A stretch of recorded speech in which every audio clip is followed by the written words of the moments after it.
ассалому алайкум бинандаҳои азизу гиромӣ, ин барномаи иттилоотии ахбор аст ки мустақиман аз телевизиони Тоҷикистон манзури шумо менамоем. имрӯз дар шаҳри Душанбе иҷлосияи шашуми маҷлиси вакилони халқи шаҳри Душанбе давати ҳафтум таҳти роҳбарии раиси маҷлиси вакилони халқи шаҳри Душанбе муҳтарам Рустами Эмомалӣ баргузор гардид. ҳамкорони мо гузориш медиҳанд. имрӯз дар пойтахти мамлакат иҷлосияи шашуми маҷлиси вакилони халқи шаҳри Душанбе давати ҳафтум бо роҳбарии раиси маҷлиси вакилони халқи шаҳри Душанбе муҳтарам Рустами Эмомалӣ доир гардид. дар кори иҷлосия муовинон, роҳбари дастгоҳи раиси шаҳр, роҳбарони воҳидҳои сохтории дастгоҳ, корхонаву муассисаҳои шаҳрӣ, раисони ноҳияҳои шаҳр, сардорони мақомоти ҳифзи ҳуқуқ, сохторҳои маҳаллии мақомоти марказии ҳокимияти иҷроия ва намояндагони васоити ахбори омма иштирок намуданд. дар оғоз вакилон котиботи иҷлосияро интихоб намуда, масъалаҳои рӯзнома ва тартиби кори онро тасдиқ намуданд. нахуст оид ба интихоботи вакилон ба маҷлиси вакилони халқи шаҳри Душанбе ва тасдиқи ваколати вакилони маҷлиси вакилони халқи шаҳри Душанбе аз ҳавзаҳои интихоботии рақамҳои 32 ва 47 гузориши раиси комиссияи шаҳрии интихобот шунида шуд.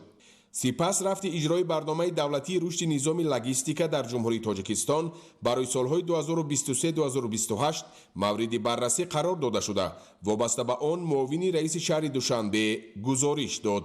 муҳтарам Рустами Эмомалӣ ба муовини соҳавӣ ва дигар сохторҳои дахлдор барои беҳтар намудани низоми логистика дар шаҳри Душанбе ва ҷалби сармояи дохиливу хориҷӣ барои таъсиси марказҳои агрологистикиву марказҳои тақсимоти яклухт ва таъсиси маркази нақлиётиву логистикии байналмилалии Душанбе дастуру супоришҳои мушаххас доданд. вакилон дар идома татбиқи барномаи миллии рушди иҷтимоии ҷавонон дар ҷумҳурии Тоҷикистон барои солҳои 2022-2026 дар шаҳри Душанбе ва рафти иҷрои нақшаи чорабиниҳои мақомоти иҷроияи ҳокимияти давлатии шаҳри Душанбе дар ин самтро муҳокима намуда, вобаста ба ин масъала ҳисоботи муовини раиси шаҳри Душанбе шунида шуд.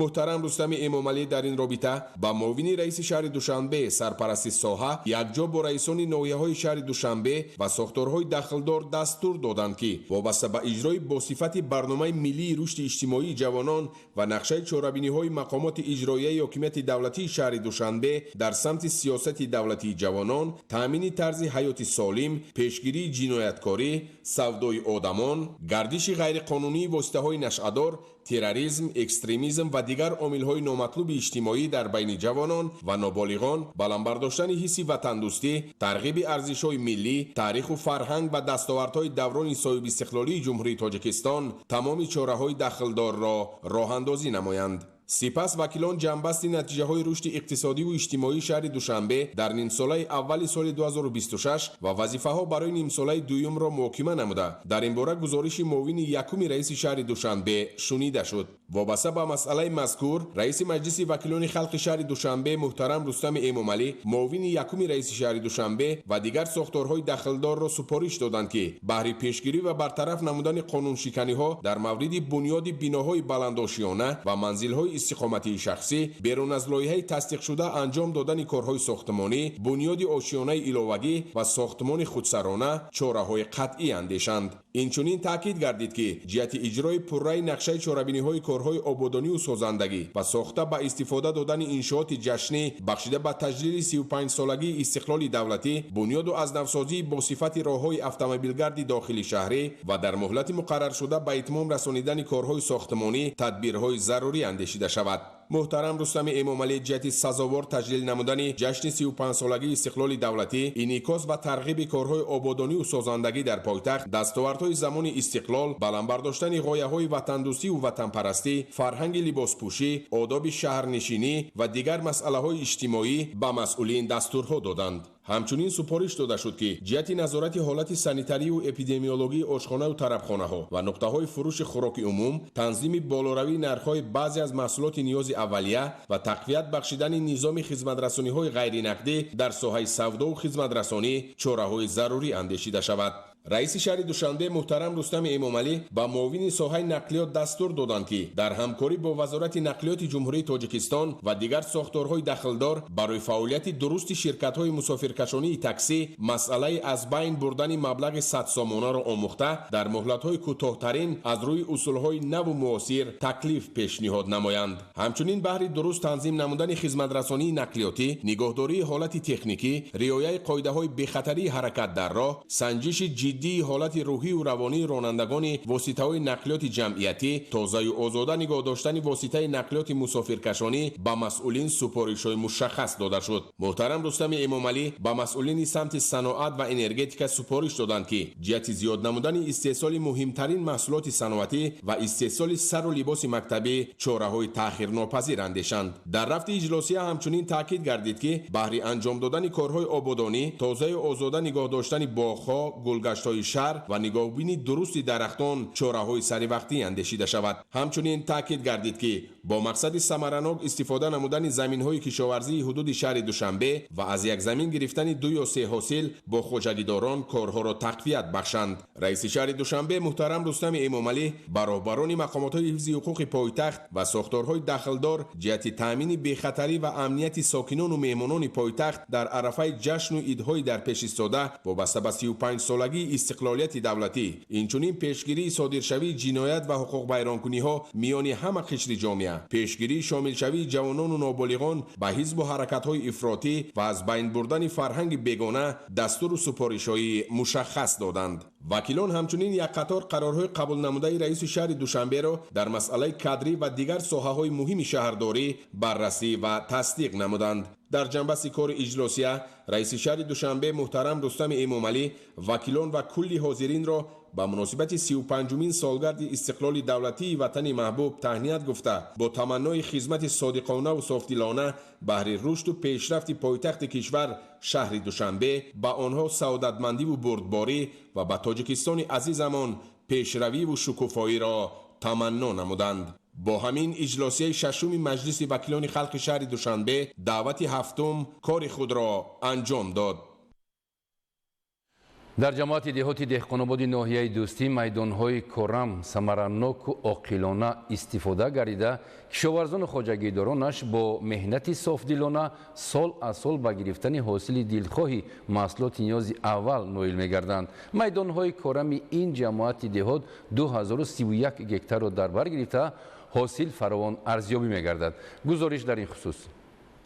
اصلا شغل اساسی ساکنان جماعت دهات دهقان‌آباد ناحیه دوستی باغداری و شالیکاری است و کشاورزان در زمینه اجرای تاکیدهای رهبریت عالی مملکت در سمت استفاده هر قطعه کرم ساحه کشاورزی را رشد می‌بخشند. هر مزرعه آبی در این جماعت دهات سبز و سرحاصل به مشاهده می‌رسد و اگر در قسمتی از زمین‌ها نشأه‌نمای شالی و نهالان پخته به مشاهده رسد و در دیگر میدان‌های باغات حاصل فراوان است. این همه فراوان حاصلی از زحمت مرد دهقان و مسئولیت بلند استفاده برای زمین از جانب ساکنان دهات مذکور بازگویی میکند. اهل زحمت از امکانات موجوده پیشبرد کار خواجگیداری قناعتمند بوده مینداری خش را به حکومت کشور جهت فراهم آوردن شرایط و امتیازهای کشاورزی میرسانند. خواجگی دهقانی ما دارای 1 هکتار زمین میباشد. همه 50 ساتیخش باغای 50 ساتیخش پخته. ما هر سال حاصل دلخواه به دست میاریم. ما مینداری خود ما از جناب عالی پیشوای ملت چی میکنیم که زمین را به دهقان داد. ما در همه 1 هکتار زمین هم اولم سهم دارد هم خودم 50 تاش در نمی اولم 50 تاش در نمی خودم. طور قیدگردی تاسیس خواجگی‌های دهقانی و فعالیت باغات از یک جانب به تامین پوره اهالی با محصولات خوش‌صفت مساعدت نماید، از نگاه دیگر در تامین اهالی با جای کار زمینه مساعد می‌گذارد. باد و هوا و امکانات‌های بوی طبیعی به خواجگیداران امکان فراهم نموده است که از هر 1 هکتار حاصل دلخواه رویانیده در تامین امنیت غذایی مملکت حصه مناسب گذارند. در حدود جماعت دهات دهقان‌آباد 2031 هکتار میدان کرم آبی وجود دارد. از آن جمله کشت پخته 870 هکتار گذراندیم که این حال نشنماش نقض می باشند. 250 هکتار زمینش زیر پلونکه است. دیگرش анъанавӣ. ҳадаф танҳо самаранок ба кор бурдани майдонҳои корам, гирифтани ҳосили хушсифати маҳсулот, ғанӣ гардонидани сабади истеъмолӣ ва ҳиссагузорӣ намудан дар таъмини амнияти озуқаворӣ маънӣ дод мегардад. То ин ҷониб аҳли заҳмат бештари ҳосили расидаро ҷамъоварӣ ва пешниҳоди бозорҳо гардонида раванди кишти такрории дигар зироату сабзавотро вусъат бахшида истоданд. шоҳзода Самандар Мусои Нурмуҳаммад, ноҳияи Дӯстӣ, Ахбор. коррупсия яке аз самтҳои афзалиятноки сиёсати давлатии ҷумҳурии Тоҷикистон буда, татбиқи босамари стратегияи давлатии муқовимат ба коррупсия аз ҳар як мақоми давлатӣ масъулияти баланд, иҷрои дақиқи талаботи қонунгузорӣ ва ҳамоҳангии фаъолияти сохторҳоро тақозо менамояд. дар ҳамин ҳошия дар шаҳри Душанбе ҷаласа баргузор гардид. гузориш дар ин хусус. дар Кумитаи кор бо ҷавонон ва варзиши назди ҳукумати ҷумҳурии Тоҷикистон ҷаласаи корӣ дар мавзӯи таҳлил ва натиҷагирии нақшаи чорабиниҳои амалисозии стратегияи давлатии муқовимат ба коррупсия дар ҷумҳурии Тоҷикистон барои давраҳои то соли 2030 дар марҳилаи якум, солҳои 2021-2025 ва фаъолияти мақомоти давлатӣ барои марҳилаи дуюм, солҳои 2026-2030 баргузор гардид. дар кори ҷаласа кормандони агентии назорати давлатии молиявӣ ва мубориза бо коррупсияи ҷумҳурии Тоҷикистон, масъулини Кумитаи кор бо ҷавонон иштирок намуданд. иброз гардид ки коррупсия яке аз самтҳои афзалиятноки сиёсати давлатии ҷумҳурии Тоҷикистон буда, татбиқи босамари стратегияи давлатии муқовимат ба коррупсия аз ҳар як мақоми давлатӣ масъулияти баланд иҷрои дақиқи талаботи қонунгузорӣ ва ҳамоҳангии фаъолияти сохторҳоро тақозо менамояд. дар идома натиҷаҳои амалисозии нақшачорабиниҳо дар марҳилаи якуми стратегия таҳлил гардида, масъалаҳои баланд бардоштани самаранокии чораҳои пешгирикунандаи коррупсия, таҳкими шаффофият ва ҳисоботдиҳӣ, риояи талаботи қонунгузорӣ, тақвияти назорати дохилиидоравӣ ва баланд бардоштани маърифати ҳуқуқии хизматчони давлатӣ мавриди баррасӣ қарор гирифтанд. бо ибтикори бахши ҳифзи муҳити зисти ноҳияи Шамсиддин Шоҳин аксияи тозагӣ баргузор гардид. дар ин тадбир намояндагони касбу кори гуногун ва доираи васеи сокинон иштироки фаъолона намуданд. ҳамкорони мо гузориш медиҳанд. бо мақсади тозаву озода нигоҳ доштани муҳити зист, баландбардоштани сатҳи маърифати экологии сокинон, бо иқдоми бахши ҳифзи муҳити зисти ноҳияи Шамсиддини Шоҳин дар ноҳияи Шамсиддини Шоҳин аксияи тозагии маҳал баргузор гардид. дар ин тадбири экологии сокинони касбу кори гуногун дастаҷамъона ба ҳашар баромада, маҳаллаҳои аҳолинишин, боғу гулгашт, назди марказҳои савдову хизматрасонӣ ва шафати шоҳроҳҳоро поккорӣ намуда, ҳамзамон алафҳои рӯидаро даравида ба тартиб дароварданд. ҳадафи асосии аксияи мазкур баландбардоштани маърифати экологии аҳолӣ, ҳифзи муҳити зист ва тоза нигоҳ доштани соҳилҳо мебошад. ташкили чунин чорабиниҳо барои беҳдошти вазъи экологӣ, пешгирии ифлосшавии муҳити зист ва ҷалби аҳолӣ ба корҳои ҷамъиятӣ аҳамияти муҳим дорад. ҳамзамон ин иқдом ба баландбардоштани маърифати экологӣ ва тарбияи муҳити зист дар ҷомеа мусоидат менамояд. масъулини бахши ҳифзи муҳити зист ва сокинони ободкори ноҳияи Шамсиддин Шоҳин тасмим гирифтанд ки бахшида ба 35-солагии истиқлоли давлатӣ ва эълони соли 2026 ҳамчун соли вусъат додани корҳои ободониву созандагӣ ва тақвияту таҳкими худшиносиву худогоҳии миллӣ чунин тадбирҳои ободониро идома диҳанд. бинандагони гиромӣ, ин буд барномаи иттилоотии ахбор. саломат бошед.